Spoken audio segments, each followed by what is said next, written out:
वक्रतुण्डमहाकाय सूर्यकोटिसमप्रभ निर्विघ्नं कुरु मे देव सर्वकार्येषु सर्वदा। जय श्री कृष्णा मेरी सोल फैमिली। अब आध्यात्म आपके अपने चैनल पर मैं नंदा आप सबका बहुत बहुत स्वागत करती हूँ। श्रीमद् भागवत महापुराण का अष्टम स्कंध 7वां अध्याय चल रहा है। भगवान श्री हरि नारायण की अगुवाई में समुद्र मंथन का आरंभ और भगवान शंकर का विस्फान। श्री सुखदेव जी कहते हैं, परीक्षित, देवता और असुरों ने नागराज वासुकी को यह वचन देकर कि समुद्र मंथन से प्राप्त होने वाले अमृत में तुम्हारा भी हिस्सा रहेगा, उन्हें भी सम्मिलित कर लिया। इसके बाद उन लोगों ने वासुकी नाग को नेति के समान मंदराचल में लपेट कर भली भांति उद्धत हो बड़े उत्साह और आनंद से अमृत के लिए समुद्र मंथन प्रारंभ किया। उस समय पहले पहल अजित भगवान वासुकी के मुख की ओर लग गए, इसलिए देवता भी उधर ही आ जुटे। परंतु भगवान की यह चेष्टा दैत्य सेनापतियों को पसंद न आई। उन्होंने कहा कि पूंछ तो सांप का शुभ अंग है, हम उसे नहीं पकड़ेंगे। हमने वेद शास्त्रों का विधि पूर्वक अध्ययन किया है, ऊंचे वंश में हमारा जन्म हुआ है और वीरता के बड़े बड़े काम हमने किए हैं। हम देवताओं से किस बात में कम है। यह कहकर वे लोग चुपचाप एक ओर खड़े हो गए। उनकी यह मनोवृत्ति देखकर भगवान ने मुस्कुराकर वासुकी का मुंह छोड़ दिया और देवताओं के साथ उन्होंने पूंछ पकड़ ली। इस प्रकार अपना अपना स्थान निश्चित करके देवता और असुर अमृत प्राप्ति के लिए पूरी तैयारी से समुद्र मंथन करने लगे। परीक्षित, जब समुद्र मंथन होने लगा तब बड़े बड़े बलवान देवता और असुरों के पकड़े रहने पर भी अपने भार की अधिकता और नीचे कोई आधार न होने के कारण मंदराचल समुद्र में डूबने लगा। इस प्रकार अत्यंत बलवान दैत्य देव के द्वारा अपना सब किया कराए मिट्टी में मिलते देख उनका मन टूट गया। सबके मुंह पर उदासी छा गई। उस समय भगवान ने देखा कि यह तो विघ्नराज की करतूत है, इसलिए उन्होंने उसके निवारण का उपाय सोचकर अत्यंत विशाल एवं विचित्र कच्छप का रूप धारण किया और समुद्र के जल में प्रवेश करके मंदराचल को ऊपर उठा दिया। भगवान की शक्ति अनंत है, वे सत्य संकल्प है, उनके लिए यह कौन सी बड़ी बात थी। देवता और असुरों ने देखा कि मंदराचल तो ऊपर उठ के आया है, तब वे फिर से समुद्र मंथन के लिए उठ खड़े हुए। उस समय भगवान ने जम्बूद्वीप के समान 1,00,000 योजन फैली हुई अपनी पीठ पर मंदराचल को धारण कर रखा था। परीक्षित, जब बड़े बड़े देवता और असुरों ने अपने बाहुबल से मंदराचल को प्रेरित किया, तब वह भगवान की पीठ पर घूमने लगा।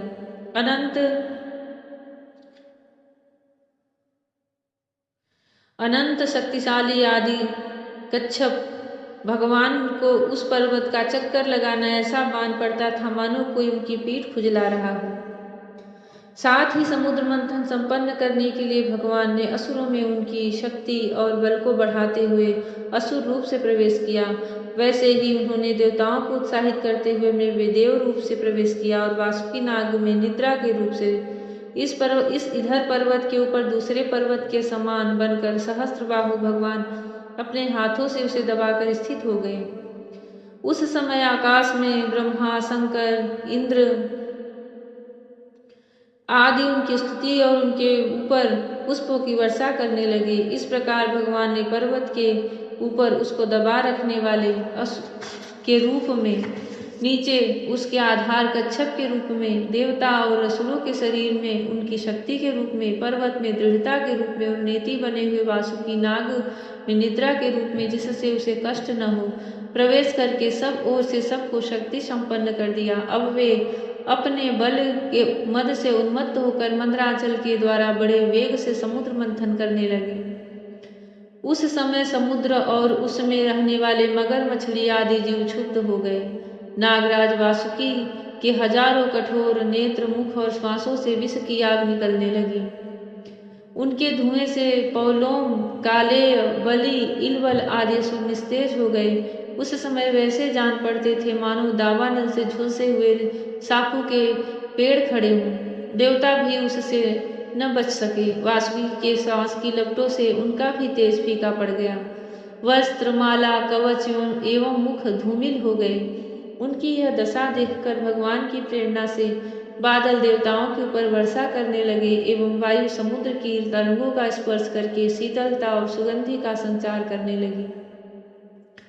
इस प्रकार देवता और असुरों के समुद्र मंथन करने पर भी जब अमृत न निकला तब स्वयं अजित भगवान समुद्र मंथन करने लगे। मेघ के समान सांवले शरीर पर सुनहला पीतांबर, कानों में बिजली के समान चमकते हुए कुंडल, सिर पर लहराते हुए घुंघराले बाल, नेत्रों में लाल लाल रेखाएं और गले में वनमाला सुशोभित हो रही थी। संपूर्ण जगत को अभयदान करने वाले अपने विश्व विजयी भुजदंडों से वासुकी नाग को पकड़कर तथा कूर्म रूप से पर्वत को धारण कर जब भगवान मंदराचल की मथानी से समुद्र मंथन करने लगे, उस समय वे दूसरे पर्वत के समान बड़े ही सुंदर लग रहे थे। जय श्री कृष्णा। जब अजित भगवान ने इस प्रकार समुद्र मंथन किया तब समुद्र में बड़ी खलबली मच गई। मछली, मगर, सांप और कछुए भयभीत होकर ऊपर आ गए और इधर उधर भागने लगे।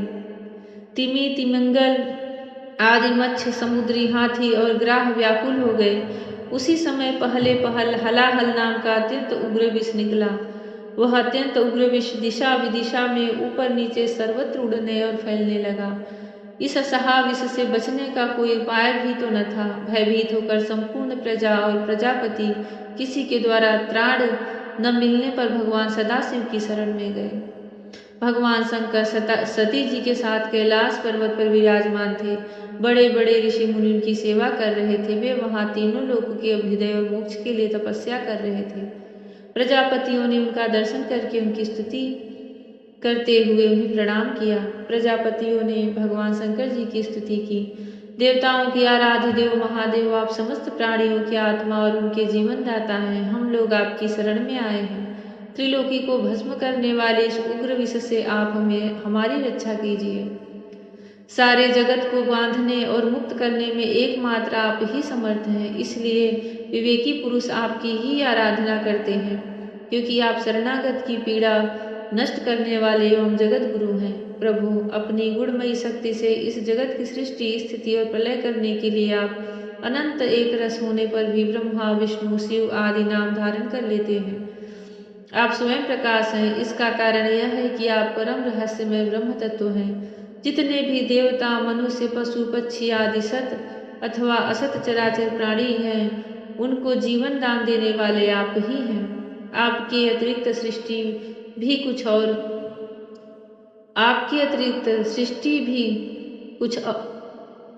भी और कुछ नहीं है।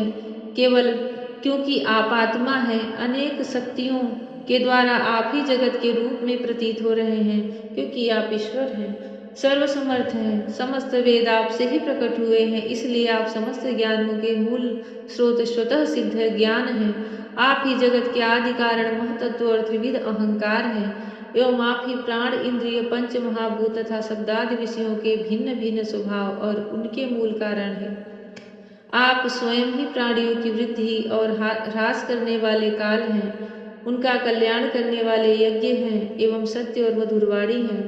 धर्म भी आपका ही स्वरूप है। आप ही ओम इन तीनों अक्षरों से युक्त प्रणव हैं अथवा त्रिगुणात्मिका प्रकृति हैं, ऐसा वेदवादी महात्मा कहते हैं। सर्वदेव स्वरूप अग्नि आपका मुख है। तीनों लोकों के अभ्युदय करने वाले शंकर, यह पृथ्वी आपका चरण कमल है। आप निखिल देव स्वरूप हैं। यह काल आपकी गति है। दिशाएं कान है और वरुण रसनेन्द्रिय है। आकाश नाभि है, वायु श्वास है, सूर्य नेत्र है और जल वीर्य है। आपका अहंकार नीचे ऊंचे सभी जीवों का आश्रय है। चंद्रमा मन है और प्रभु स्वर्ग आपका सिर है। वेद स्वरूप भगवान समुद्र आपकी कोख है। पर्वत हड्डियां हैं। सब प्रकार की औषधियां और घास आपके रोम हैं। गायत्री आदि छंद आपकी शादो धातुएं हैं और सभी प्रकार के धर्म आपके हृदय हैं। स्वामिन, सद्धो जातादि 5 उपनिषद ही आपके सत्पुरुष और अघोर शद्धो जातक, वामदेव और ईशान नामक 5 मुख हैं। उन्हीं के पंच छेद से 48 कलात्मक मंत्र निकले हैं। आप जब समस्त प्रपंच से उपरत होकर अपने स्वरूप में स्थित हो जाते हैं, तब उसी स्थिति का नाम होता है शिव। वास्तव में वही स्वयं प्रकाश परमार्थ तत्व है। अधर्म की दर्प, अधर्म की दंभ, लोभ आदि तरंगों में आपकी छाया है। जिनसे विविध प्रकार की सृष्टि होती है, वे सत्व, रज और तम आपके तीनों नेत्र हैं। प्रभु, गायत्री आदि छंद रूप सनातन वेद ही आपका विचार है, क्योंकि आप ही सांख्य आदि समस्त शास्त्रों के रूप में स्थित हैं और उनके कर्ता भी हैं। भगवान, आपका परम ज्योतिमय स्वरूप स्वयं ब्रह्म है। उसमें न रजोगुण, तमोगुण एवं सत्वगुण है और न किसी प्रकार का भेदभाव ही। आपके स्वरूप को सारे लोकपाल, यहाँ तक कि ब्रह्मा, विष्णु और देवराज इंद्र भी नहीं जान सकते। आपने कामदेव दक्ष के यज्ञ, त्रिपुरासुर और कालकूट विष, जिसको आप अभी अभी अवश्य पी जाएंगे, और अनेक जीवद्रोही असुरों को नष्ट कर दिया है। परंतु यह कहने से आपकी कोई स्तुति नहीं होती, क्योंकि प्रलय के समय आपका बनाया हुआ यह विश्व आपके ही नेत्रों से निकली हुई आग की चिंगारी एवं लपट से जलकर भस्म हो जाता है, और आप इस प्रकार ध्यान मग्न रहते हैं कि आपको इसका पता ही नहीं चलता। जीवन मुक्त आत्मा राम पुरुष अपने हृदय में आपके युगल चरणों का ध्यान करते रहते हैं, तथा आप स्वयं भी निरंतर ज्ञान और तपस्या में ही लीन रहते हैं। फिर भी सती के साथ रहते देखकर जो लोग आपको आसक्त एवं शमशानवासी होने के कारण उग्र एवं अथवा निष्ठुर बतलाते हैं, वे मूर्ख आपकी लीलाओं का रहस्य भला क्या जाने। उनका वैसा कहना निर्लज्जता से भरा है। इस कार्य और कारण रूप जगत से परे माया है, और माया से भी अत्यंत परे आप हैं। इसलिए प्रभु, आपके अनंत स्वरूप का साक्षात ज्ञान प्राप्त करने में सहसा ब्रह्मा आदि भी समर्थ नहीं होते, फिर स्तुति तो कर ही कैसे सकते हैं। ऐसी अवस्था में उनके पुत्रों के पुत्र हम लोग कह ही क्या सकते हैं। फिर भी अपनी शक्ति के अनुसार हमने आपका कुछ गुणगान किया है। हम लोग तो केवल आपके इसी लीला बिहारी रूप को देख रहे हैं, आपके परम स्वरूप को हम नहीं जानते। महेश्वर, यद्यपि आपकी लीलाएं अव्यक्त हैं, फिर भी संसार का कल्याण करने के लिए आप व्यक्त रूप से भी रहते हैं। जय श्री कृष्णा। विषपान जब करने की घड़ी आती है, तो वहाँ पे सिर्फ सबको महादेव ही दिखते हैं, क्योंकि वह बहुत ही भोले भाले हैं और भोलेनाथ हैं, और सब कालों के काल हैं। उन पर विष का क्या प्रभाव हो सकता है। कालकूट विष, हलाहल विष भगवान शिव पी लें और सबका कष्ट हरे, इसलिए देवता और असुर सब उनकी स्तुति कर रहे हैं। महादेव, हमारे भी जीवन के कष्ट को हरे, हमारे भी जीवन के विष को हटाए, हम पर अपनी करुणामयी दृष्टि बरसाएं। आदि शक्ति हम पर अपना स्नेह दें। जय श्री कृष्णा। राधे राधे। जय श्री कृष्णा। हरि ओम।